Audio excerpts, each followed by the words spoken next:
రాష్ట్ర వ్యాప్తంగా అంగన్వాడీలు చేస్తున్న సమ్మె 15వ రోజుకు చేరుకుంది.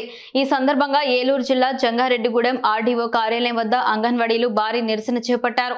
15 రోజుల నుండి సమ్మె చేస్తున్నప్పటికీ ప్రభుత్వం స్పందించకుండా మొద్దు నిద్రపోతుందని ప్రభుత్వం వైఖరిపై అంగన్వాడీలు తీవ్ర ఆగ్రహం వ్యక్తం చేస్తున్నారు.